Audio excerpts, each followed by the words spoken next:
I don't think I.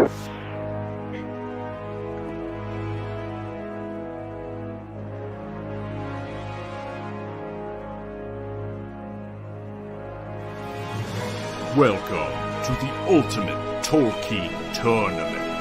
This is Middle-earth Madness.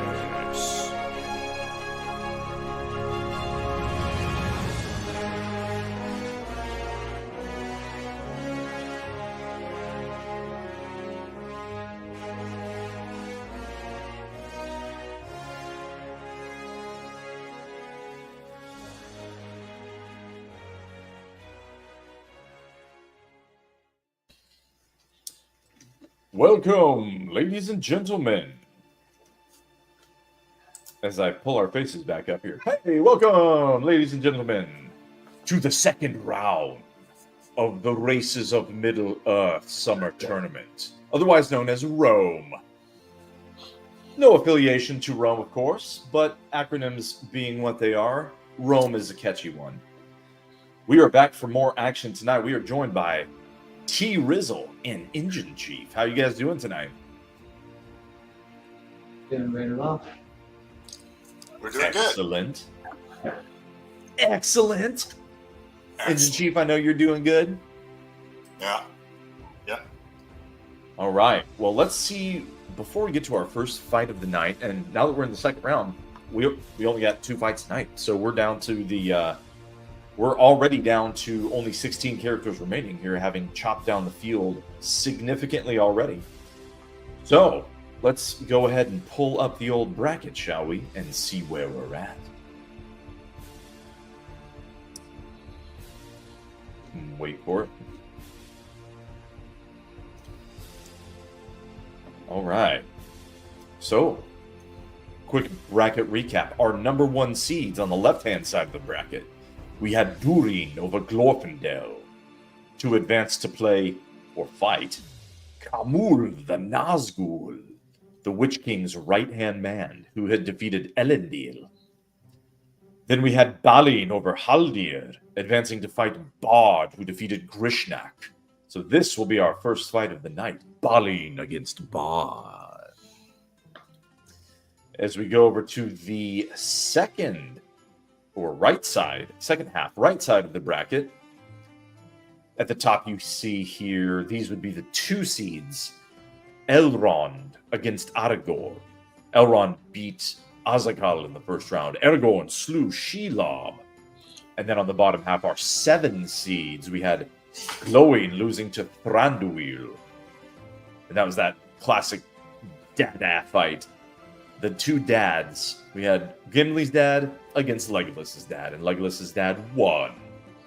So Thranduil will advance to take on Ugluk, who slew Imrahil in a epic death match there. That thing went like 80-something rounds. But ultimately Ugluk was victorious, and that will be our second fight of the evening. So, those are the fights.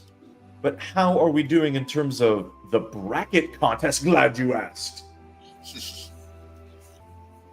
I don't know why I killed that bracket, because it's still handy. We can see the first layer here if we scroll down. By the way, I'm just at the bracket tracker subpage of MiddleEarthMadness.com, so follow along at home if you want. Go to the bracket and scroll down below the bracket. You can see the leaderboard. So this is just our friends and family group here that have entered our friendly little family contest. And, you know, it's only the first round where games, correct predictions of fights, we'll say, are worth 1 point apiece. So we got a 3-way tie for first. But there's only 1 layer of the scoring, of course. So we've got Richard, Santiago, and then actually this doesn't count because this was just my test bracket. So we've got Santi tied with Richard at the top. That's for layer 1. Now, let us look at the second and more interesting layer.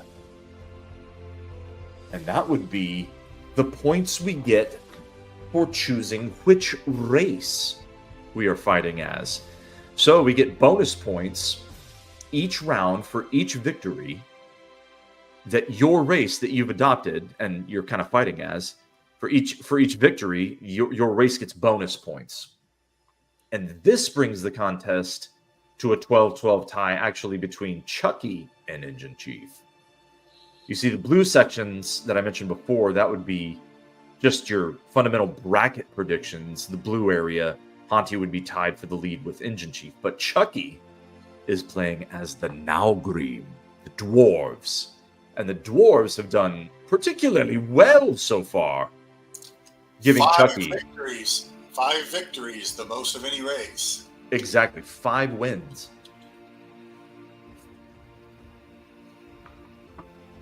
So, dwarves with the early lead, followed by, looks like, Evil, who's Engine Chief's chosen race. Then humans, and lastly, elves, is that right? Yes, elves only 3. Here's another view of the same thing, how we've progressed through the fights as the fights have gone on. So, Patty Man, humans, and Chucky dwarves out to an early lead, although not much separation until dwarves started winning there for Chucky as we progress now to the second round. So, that sets up our first fight of the evening. Bali against Bard. Now, Bali, this is sort of an all Hobbit movie or book fight here. Two characters, at least, from the events of The Hobbit. So, you remember Balin, of course, was the sort of elder statesman of the dwarves of Thorin's company. Been around the longest, remembered the most from the whole eviction from the Lonely Mountain when Smaug the Worm arrived and sacked Erebor, forcing the dwarves to flee as vagabonds into Dunland in the far east. Excuse me, west, other way. So if you can see kind of the map behind me, I know it's not the best look, but dwarves started up here in Erebor, and Smaug came down from the Withered Heath, which is off the north end of the map. And so dwarves from the Iron Hills were able to remain there and maintain a stronghold.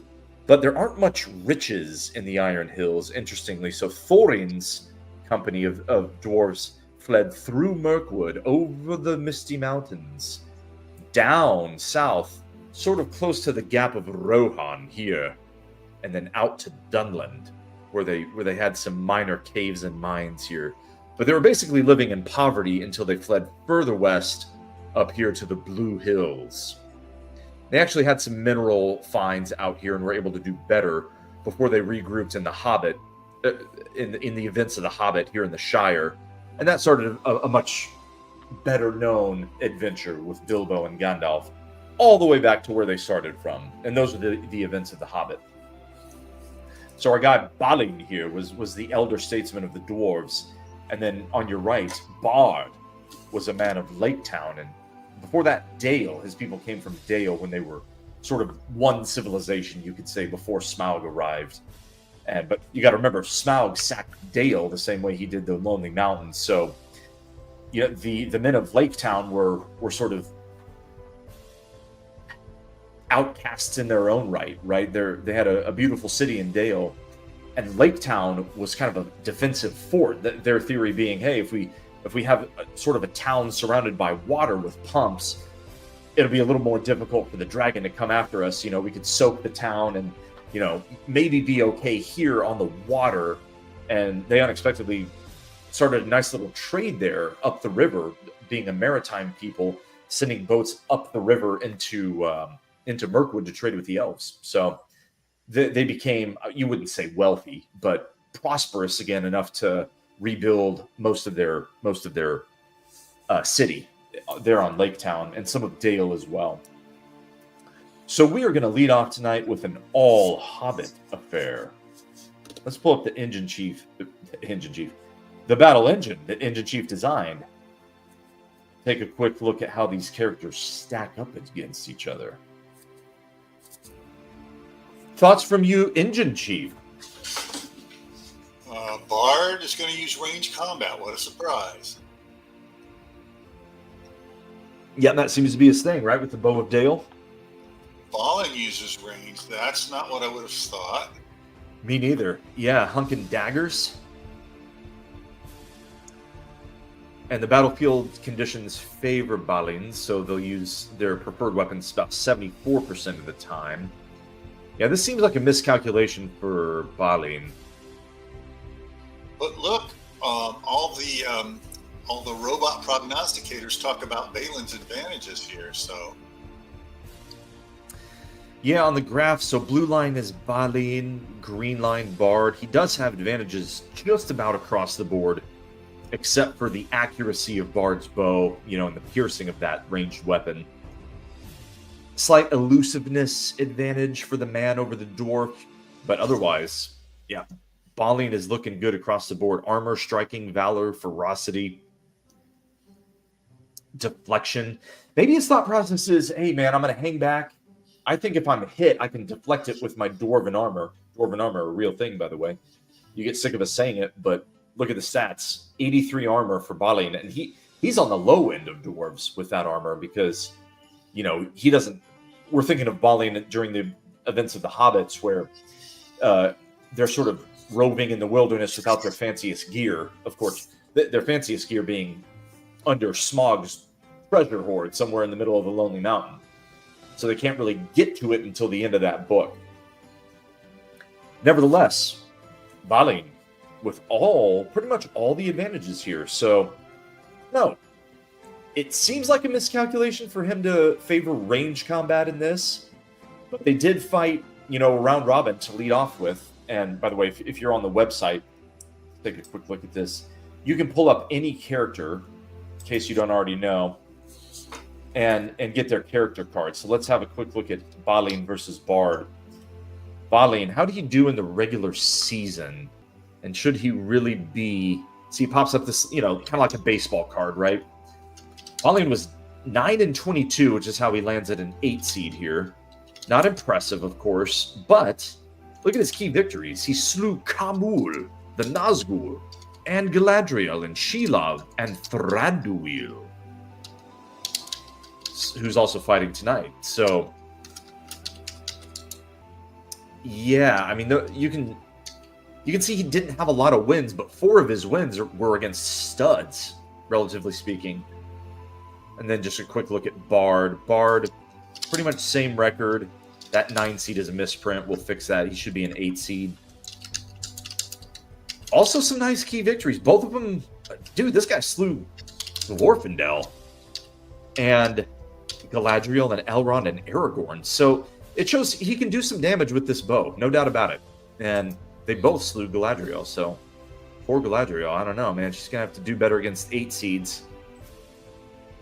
But yeah, that just gives you a bit of an idea of how they did leading up to in what we call the preseason. If you hear us say preseason, that just means everyone fought everyone going into this, and that gives us a data set, sort of for, not only for win losses but for key wins, and then allows us to see the characters in a fair way going forward, right? So, but at the end of the day, this is Tolkien.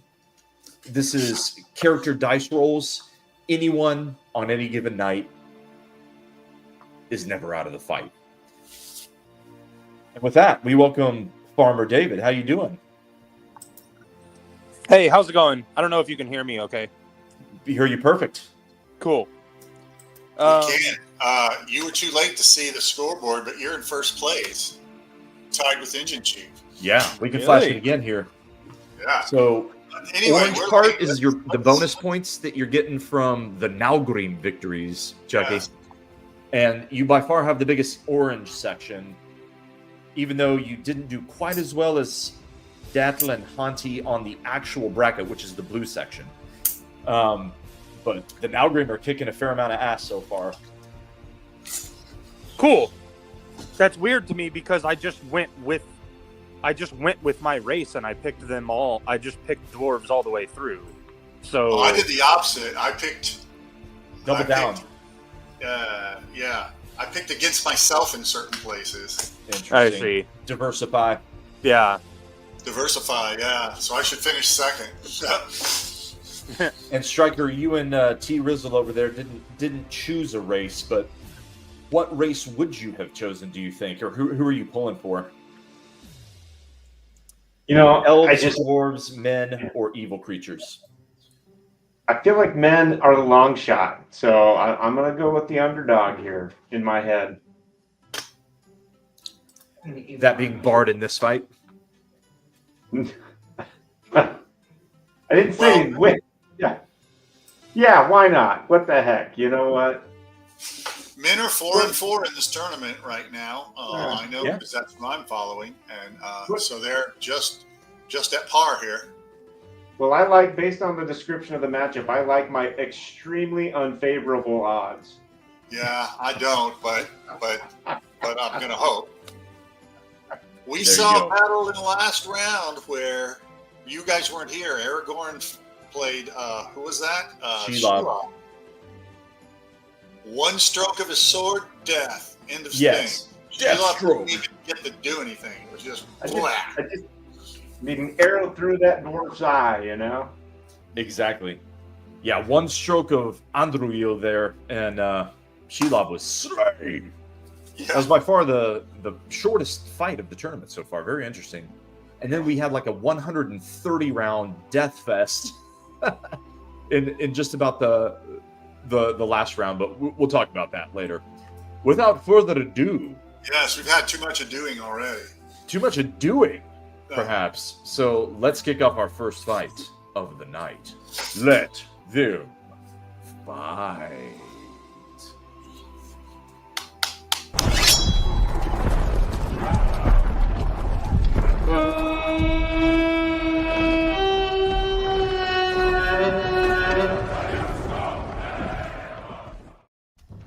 In our first fight of the second round of the Races of Middle-earth Summer Tournament, we have Bard against Balin, our 8 seeds. The winner progresses to the round of champions, representing their race. As we continue, let them fight. First stroke goes to Bard with his bow. He hits but fails to penetrate the dwarven armor. Could be a theme tonight. Let us see. Back comes Balin with a dagger throw. Cannot hit, cannot do any damage. Looks like it's going to be a ranged battle. Back and forth they go. Another hit by Bard, doesn't do any damage. Balin can't engage. Bard can't engage. Or engages but cannot hit. Ooh, Balin for the first time forced to use his dwarven mattock in melee, but can't engage. Back comes Bard. A hit! No damage. Balin, nothing. Bard, nothing. And they're dancing. Oh, the first blood goes to Balin with a dagger throw, nicking the shoulder or the thigh of Bard. Picture it how you like. Now, back comes Bard, drawing bow. He hits, he wounds, but not a lot of damage, just 1.3. Okay, back comes Balin, the dwarf in the lead through 12 rounds. A hit and a wound, and the dwarf takes half the life of the man. Now Grim staying strong as they've done all tournament long. But is it enough? All you need is one black arrow of Dale, as we know. Back comes Bard. A shot! No damage. Tink! Off the dwarven armor. Back comes Balin. Nothing. Bard. A wound! Only 5 damage. That dwarven armor. A real thing. Broken record. Back comes Balin. Whiff! Bard shoots, hits. No damage. Tink! Balin engages, can't hit. Bard, nothing. Balin can't even engage. Again, forced to use his melee attack there, but the man is too wily. Bard restrings his bow, draws, fires. A hit and a wound. Nice damage there, and he's back in the fight, although still a disadvantage. Back comes Balin. Can he finish it? Attacks, engages, can't hit. Bard counters. A hit. No damage. Tink! Off the dwarven armor. Theme of the battle so far. Balin re-engages. Engages, can't hit. Bard. Same thing. Balin. Back and forth they go through 27 rounds. Advantage to Bard. A hit and a wound again by Balin. taking the man down below a quarter of his life. A wound there! And by Bard, drawing more blood. But not enough. Too little too late, perhaps. Although, as you know, Striker, you are never out of the fight. Back comes Bali. Whiff! Bard! A hit and a wound! Not enough damage there with that bow. He must not be using the black arrow. He's using regular putsy little man arrows. Poorly chosen. Poorly chosen indeed. Back comes Balin. Back and forth they go through 33 rounds. A hit and a wound there by Balin. No damage. Back comes Bard. A hit and a wound again. Teek. Barely any damage. Balin. Nothing. Bard. A hit and a wound. Minuscule damage. The arrows are hitting, man. His accuracy is there. It's just they're not doing enough damage through the Dwarven armor. Balin, can he finish it? He engages, can't hit. Back comes Bard. Nothing. Back and forth they go. A hit there by Balin. Nothing. Bard. And they're dancing. Through 40 rounds. Another slight hit there by Bard. Wow, how frustrating. Boy, he's hitting him. He's tagging him. It's not doing enough. A hit and a wound by Balin isn't enough. Slay! And Bard goes down to the dwarf. The dwarven streak continues, and Balin advances. He is the champion of all the 8 seeds. Count one up for the Nalgri. And just like that, we are off and running tonight. What do you guys think of that one? I think we should do golf scores. Yeah? I don't get it. What low score wins? Oh. Yeah, low score wins, right?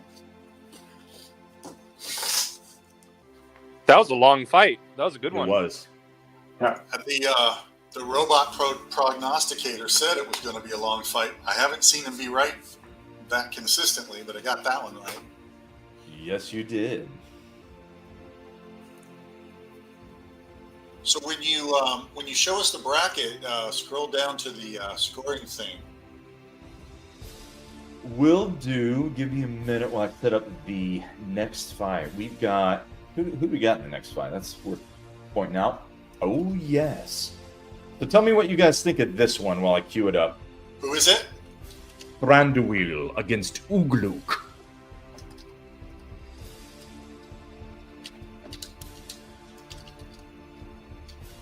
What do you think, Striker? Going to lose. And for the elves? Yeah. Okay. And one here in favor of the elves. Well, we have another archer, but this time, like, he shouldn't have such a hard time with getting through piercing the armor of this orc, I wouldn't think. Yeah. So we'll see. But you make a good point. Let us see. Okay, so back to the bracket here. If we scroll down to Engine Chief's point. Oh, no one predicted that then, because none of these scores incremented. These don't. I need to go update these behind the scenes. Oh, never mind then. Okay, that was just a question. So Thranduil, what kind of points does he have? He did, 13 and 18 in our quote-unquote regular season round robin. That makes him a 7 seed. Some nice key victories. Helm Hammerhand, Kabul, the 1 seed. Slew himself in Nazgul. Aragorn and Dane. But he also lost to some putzes. Grishnak, Bard. We just saw him fight. Nah, there are no real putzes in this bracket, right? But those are some of the weaker characters there. Bard and Grishnak. Thrain and Aoma. His stats, of course, we'll see this more on the battle engine side, but he's clearly going to go for his ranged attack because he's got 85 accuracy and 77 piercing. He is one of the better range characters in the field. And defensively, good elusiveness here, but nothing else really elite. Some okay valor and some okay dexterity. Whereas Ugluk, ferocity's very good. That's the orc's strength really as a race, and him being an Urukai on top of an orc. He's got excellent ferocity. So, what is ferocity? Glad you asked. This is worth doing at least once a show. Quick recap here. Ferocity, top of your screen there in the red category, those are offensive stats. It's your ability to press the attack on your opponent, and it also determines 1/3 of your likelihood of a successful strike when attacking. So that's a virtual dice roll in the algorithm, and it'll determine 1/3 of your damage dealt at the last phase of the battle on your far right here when we roll for melee damage. So once you progress through the flow there, basically your ferocity is important twice in the flow, the striking phase and the damage phase. So important stat there, and orcs have very good ferocity, right? So let's pull up our battle engine, and you guys can tell me who you like in this one. All right, guys, one at a time. Who you got? Engine Chief, let's start with you. Yeah. Someone's phone's making noise. Yeah, sorry. That's the we had a bunch of these in the first round where you've got a ranged versus a melee dude, and these are always hard to know. I think it won't last long. That's the main thing. I'm saying they both attack the other guy's weakness in such a way that there should be blood on the walls. Yeah, completely opposite fighting styles, right? Uh-huh. What say you, T. Rizzle? I might be able to go. I might bat 100% tonight, man. I'm looking at here. And we got a very quiet, whispery elf to my right. I'm going.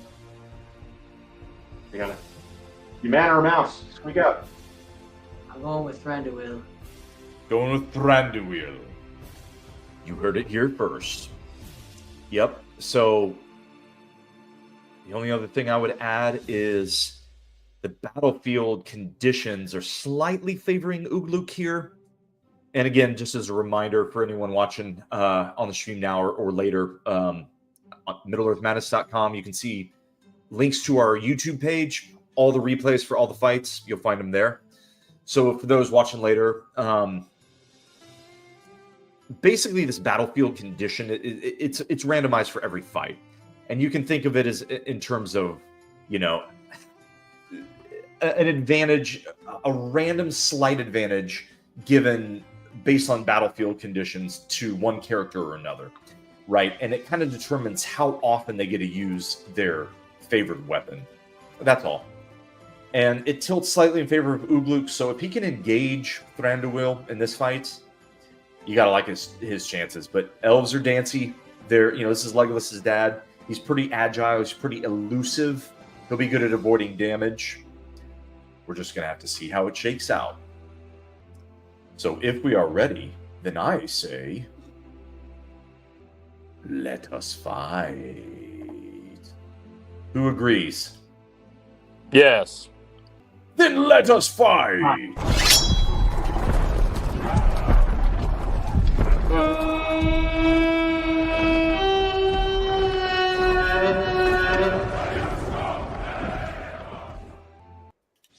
In our final fight of the first day of the second round of the Races of Middle-earth tournament, we have Ugluk of the Uruk-hai against Thranduil. The winner advances to represent both his race and the 7 seeds going forward in the championship. Let us fight! First attack goes to Thranduil, our ranged character in this fight with his bow. Hits but fails to penetrate. Back comes Ugluk. Engages but can't do any damage with his Uruk blade. Thranduil attacks. Hits, wounds, and just like that, just about a quarter of the orc's life is extinguished. But he is not yet slain. What damage can Ugluk do? A hit and a wound! Huge! And just like that, the orc drains 3/4 of the elf's life.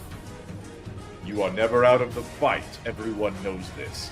A savage stroke with the Uruk blade. Proving once again, if you can successfully engage in melee against a pansy elf, a not sufficiently armed ranged melee combatant, a ranged character, otherwise known as a pansy elf, then you can do great damage. Of course, I'm not biased, I'm Switzerland. Now, back comes Thranduil. A hit! A wound! Slain! An arrow through the eye! Or perhaps the throat. And the elf slays the orc. And the elves will be represented by the 7 seeds in the Sweet 16. So, an elf and a dwarf proving successful tonight in the Chamber of Death. So chalk up some bonus points to, who would that be? Santi and to Chucky. So let me flash our little, this will have changed by now, of course, but Chucky's little orange section at the top there will have grown by 2 bonus points on the strength of the Balin victory. And let's see, it's Hanti, who's got the Elven victory tonight. So not only will they receive points if they correctly picked Balin, or if they correctly picked Thranduil, our 2 victors tonight. Those would be in the blue section right here. But they'll get bonus points for their races, that being dwarves and elves, also gaining victories tonight. So, thoughts on that, guys? Hey, man, I know how to pick them. So, apparently you let me pick first. That's what we're doing. So to know which way it's going to swing. We both called it because I guess with the armor, with the orc armor, I was expecting Thranduil to get a couple significant shots through. So that's one for the archers after a frustrating one for Bard. Man, I thought Ugluk was going to do it there. He had me. Yeah. With that fell stroke, I thought, okay, if a melee character can do that, and then of course, ultimately, all you need is one hit from a dude from those archers, right? Yeah. 20 hits from Bard that tank. Manticutioner says pew pew pew. Boom. Yep. Someone's for elves out there. Manticutioner on Team Eldar, I would assume. And those pew pews, I mean, we saw it split both ways tonight. Like Bard's pew pews, not so good, right? But Thranduil's pew pews did the trick. So it goes to show you, man. I always use the basketball analogy. You guys might get sick of this one, but those teams that live and die by the 3-ball, man, they can look really good during the living and really bad during the dying. And that's kind of it's part of why we haven't yet seen a purely ranged character, like Thranduil or Bard, make a super deep run. I'll contradict myself a little bit by I remember in one of our early huge tournaments we had Beleg Strongbow to the Elite 8, I want to say, or maybe even the Final 4. But he's a first stage elf, probably the best archer in this whole game. A little bit of an exception, but yeah, that's kind of how it breaks with the range guys.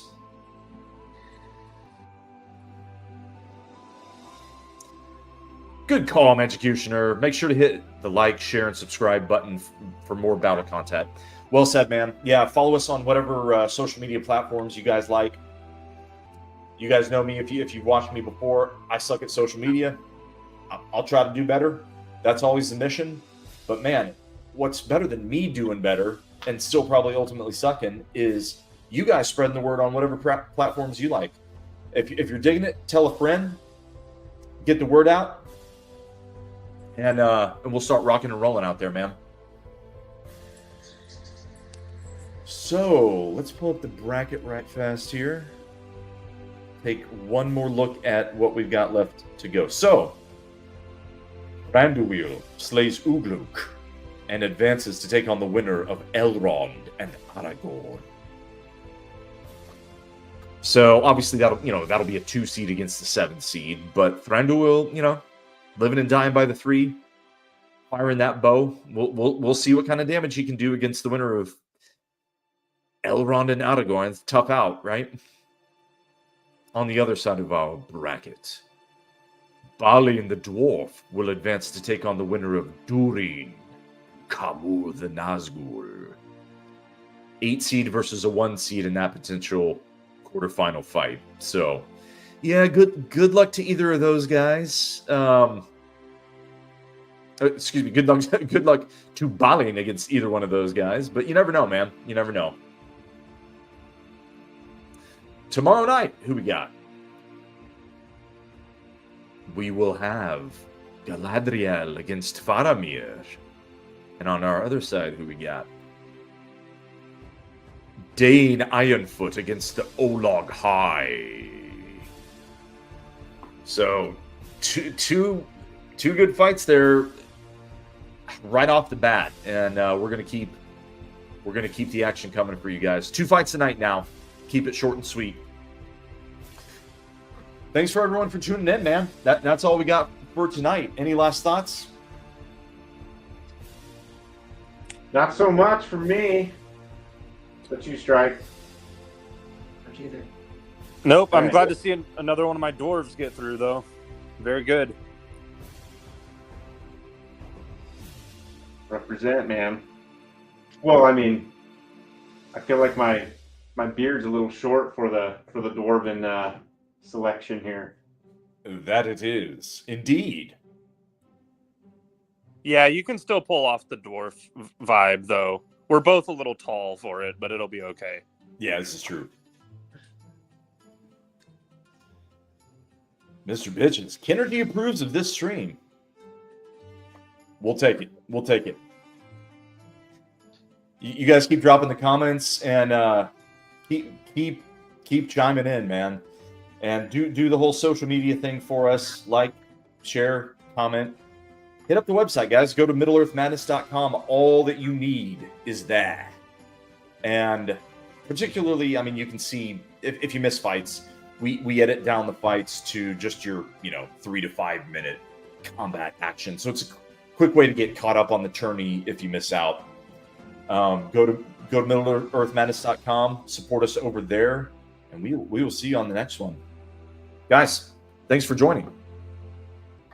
And as Gandalf once said, you cannot come to the morning except through the shadow.